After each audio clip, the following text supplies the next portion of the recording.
Welcome to Ancient Britain Myths, where we uncover the ancient traditions and legendary tales that have shaped the British Isles.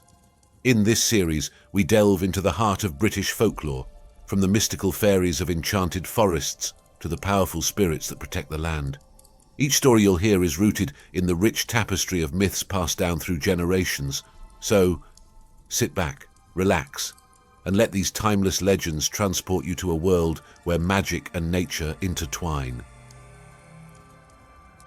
Today, we journey through the enchanted woodlands of the British Isles, uncovering the stories of fairies, nature spirits, and the tree spirits that have protected and shaped the landscape for centuries. These beings are deeply intertwined with the land, the seasons, and the people who once revered them. Fairies, or the wee folk, are perhaps the most famous entities in British folklore. Unlike their modern counterparts, these fairies were often feared as much as they were admired. Traditional fairies were believed to have immense power over nature, dwelling in wild, untamed places like woodlands, moors, and ancient stone circles. Fairies were not mere whimsical creatures. They were deeply tied to the land, and their moods could change with the seasons. Many believed that fairies lived in the otherworld, a mystical realm that intersected with our own. Fairy portals or gateways could be found in rings of mushrooms known as fairy rings or under fairy mounds. These places were considered sacred, and disturbing them could bring bad luck or worse, abduction into the fairy realm. Once taken, humans could lose years of their life, emerging from the fairy world to find that decades had passed in the mortal realm. One common feature of fairy lore is the presence of fairy lights, also called will-o'-the-wisps. These mysterious glowing orbs were often seen hovering over marshes or in dense forests at night, luring travellers off their path.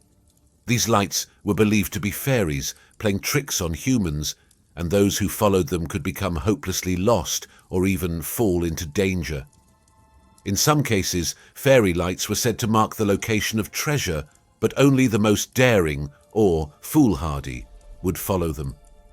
In Scotland, the Sidhe were fairy-like beings that lived beneath hills known as fairy knolls or Sidhe mounds. These spirits were closely connected to the land and its fertility. They were known to take an interest in human affairs, sometimes offering protection, but they could also be vengeful if disrespected. The Sidhe were often feared during harvest time, and it was customary to leave part of the crop untouched as a gift to appease them, ensuring that they would not harm the land. Rowan, the ancient festival marking the end of harvest and the beginning of winter, was considered the time when the boundary between the human world and the fairy realm was at its thinnest. During this time, fairies were believed to roam freely through forests and fields. More active than at the other time of year, it was during Rowan that villagers would take extra precautions to avoid crossing paths with fairies. It was said that on Rowan night, fairies would ride out in great processions, and seeing such a procession could spell disaster. To protect themselves from the whims of fairies, people would often leave offerings of food, especially milk, honey, and bread, at the edge of the woods or near fairy mounds. These offerings were meant to keep fairies content, preventing them from playing tricks or causing harm. In some regions, families would also light candles in their windows to guide fairies on their way, ensuring they did not linger too long near human dwellings. However, despite their potential danger, fairies were also revered as guardians of nature. They were seen as protectors of the land, ensuring the cycles of life and death, growth and decay remained in balance. Those who respected the fairies and followed the proper customs could be rewarded with their favour, blessings of good health, bountiful crops, or protection from harm. But those who disrespected the natural world or the fairies themselves risked drawing their wrath. Fairies were also believed to be responsible for strange illnesses or misfortunes. Changeling stories were especially common in British folklore.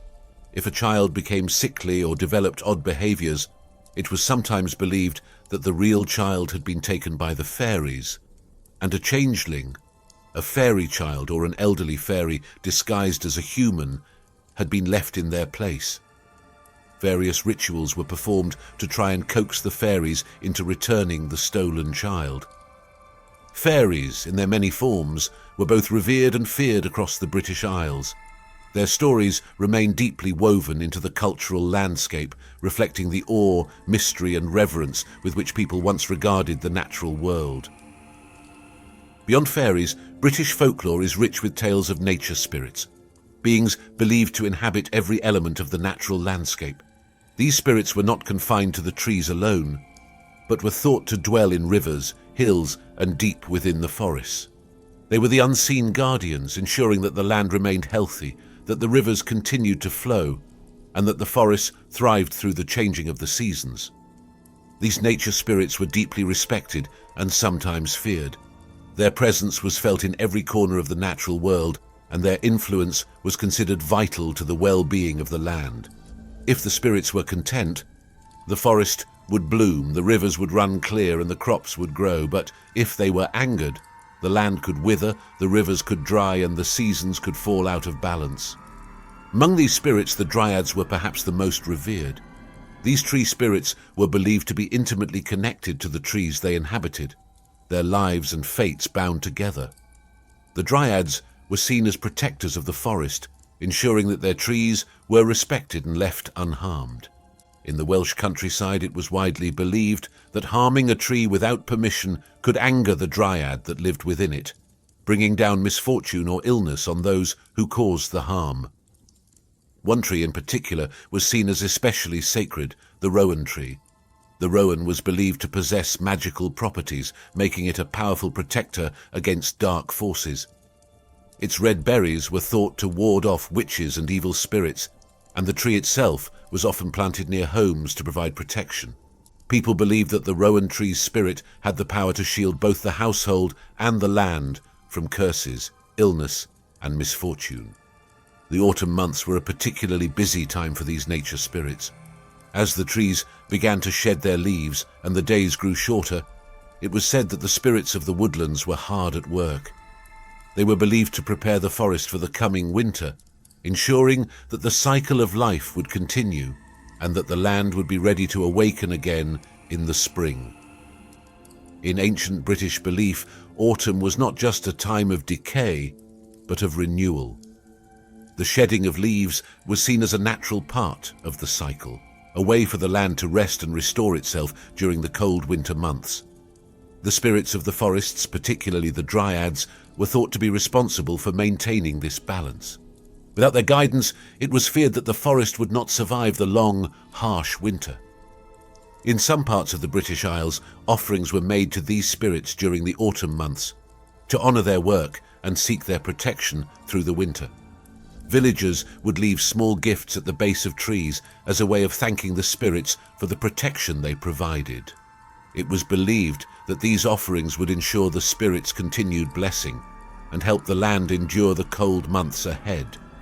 Beyond the forests, the nature spirits were also believed to inhabit other elements of the landscape. Rivers, for example, were thought to be home to river spirits, beings that governed the flow of the water, ensuring that the rivers remained clear and full of life. If a river became polluted or dried up, it was seen as a sign that the river spirit had been angered or had abandoned the water. People would perform rituals to appease the spirits and bring the river back to life. Similarly, the hills and mountains were believed to be the dwelling places of hill spirits or mountain guardians. These spirits were considered protectors of the land's natural strength and stability. In many parts of the UK, hills were seen as sacred spaces, places where the physical world and the spirit world met.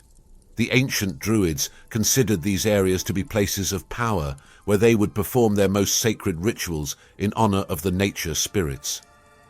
The spirits of the wild were an integral part of British folklore, deeply woven into the relationship between the people and the land. These spirits were not just distant mythical beings, but were seen as active, living forces that governed the natural world. People believed that by respecting and honouring these spirits, they could ensure the health and prosperity of the land. As autumn deepened and the cold winter approached, the forests, hills and rivers were thought to be filled with spiritual energy. The nature spirits worked tirelessly to maintain the balance, ensuring that, despite the harshness of winter, life would return again in the spring. One of the most well-known and revered figures in this tradition is the Green Man. His face, often seen carved into the stone of ancient churches, is surrounded by leaves representing the spirit of the forest itself. The Green Man was not just a symbol, but a living embodiment of nature's cycle, of growth, decay, and rebirth. He was thought to watch over the trees and forests, ensuring their renewal each year and maintaining the balance of life and death in the natural world.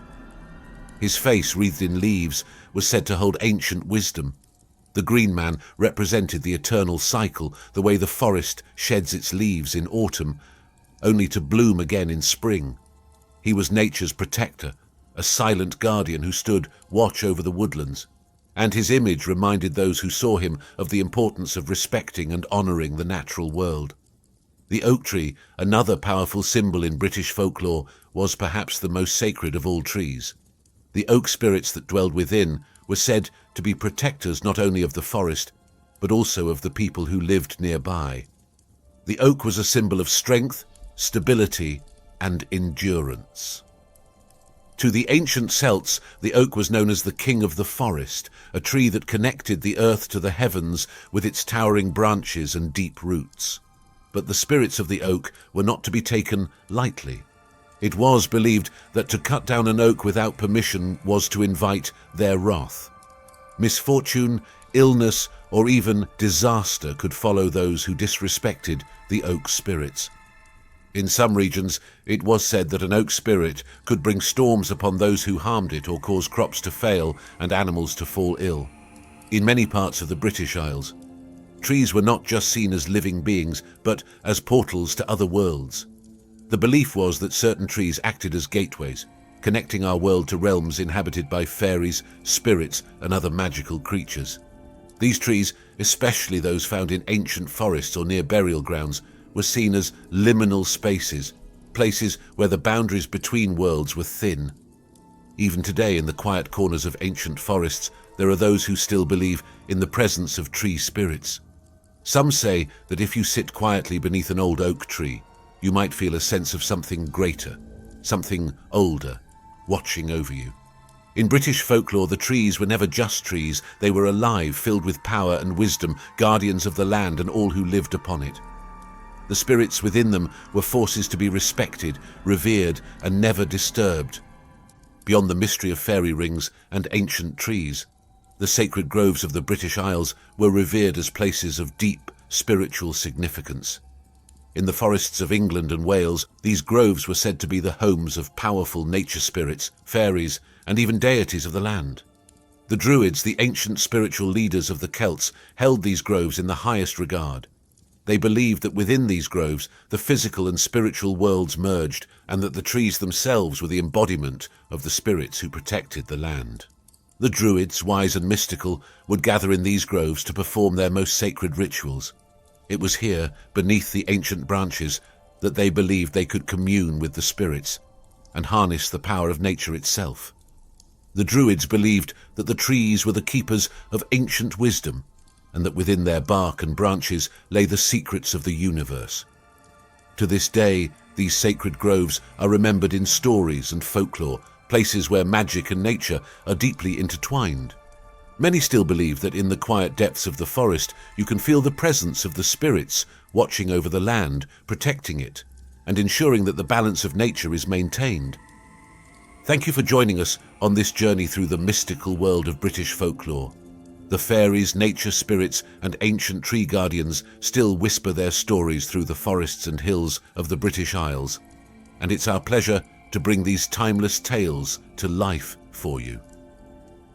If you've enjoyed this video, don't forget to hit the like button, subscribe, and ring the notification bell so you never miss another journey into the myths and legends of Britain.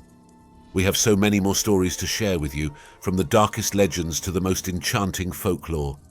Until next time, may the spirits of the land watch over you.